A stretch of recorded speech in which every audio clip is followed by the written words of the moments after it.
جمعیت علماء اسلام کو یہ امتیاز حاصل ہے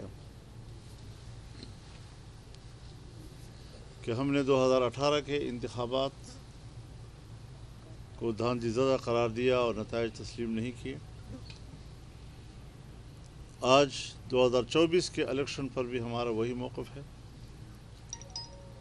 اور ہم ان اسمبلیوں کو عوام کی نمائندہ اسمبلیاں نہیں کہہ سکتے۔ اس بات پر زور دے رہے ہیں ہم کہ قوم کو شفاف اور غیر جانبدار انتخابات کی ضرورت ہے۔ ووٹ عوام کی امانت ہے۔ جب ایک دفعہ ووٹ عوام کی امانت ہے اور کوئی بھی حکومت بنتی ہے تو اس حکومت کے ہاتھ پر اگر عوام کی اکثریت بیعت کرتی ہے تو اس کے حق حکمرانی کو کوئی بھی چھین نہیں سکتا۔ لیکن یہاں مسلسل عوام کی رائے کو مسترد کیا جاتا ہے، منمانی نتائج سامنے آتے ہیں اور سلیکٹڈ حکومتیں جو ہیں وہ قوم پر مسلط کر دی جاتی ہیں۔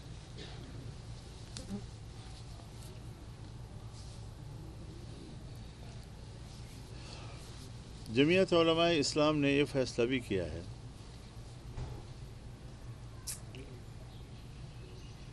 کہ ہم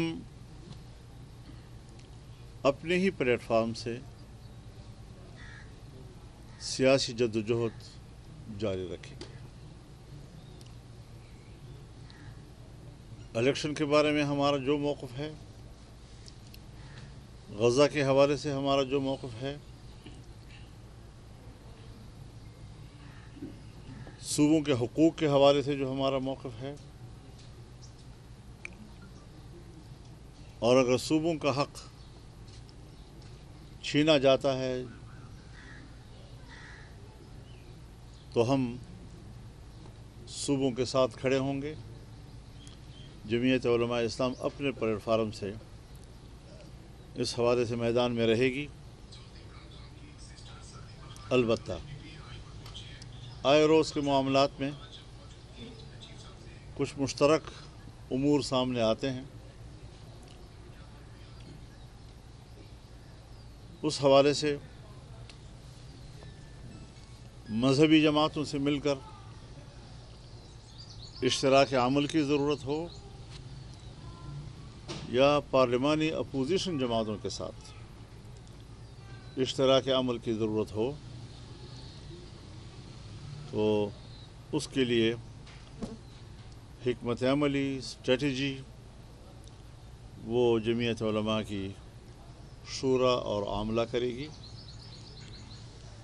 کیونکہ یہ ملک ہمارا ہے، سب کا ہے، بہت سی چیزیں ہمارے درمیان مشترک ہوتی ہیں، تو یقیناً ہمارے ہاں اور ہر جگہ اتحاد صرف حکومتی بینچوں کا ہوتا ہے۔ جو حکومت میں نہیں بیٹھتی وہ اپوزیشن میں بیٹھ جاتی ہے۔ اپوزیشن میں کوئی باضابطہ اتحاد کا تصور نہیں ہوتا، بس جو حکومت میں نہیں جاتی وہ اپوزیشن میں بیٹھ جاتی ہے۔ تو اس حوالے سے اپوزیشن کا کوئی ابھی تک باضابطہ کوئی مؤثر اتحاد تو موجود نہیں ہے، لیکن ہم باہمی رابطے کو برقرار رکھیں گے تاکہ کہیں پر بھی اگر کوئی فوری طور پر کسی اشتراک عمل کی ضرورت پڑے اور کسی جوائنٹ ایکشن کی ضرورت پڑے تو اس کے لیے راستے کھلے ہیں، فضا ہموار ہیں اور کریں گے انشاءاللہ۔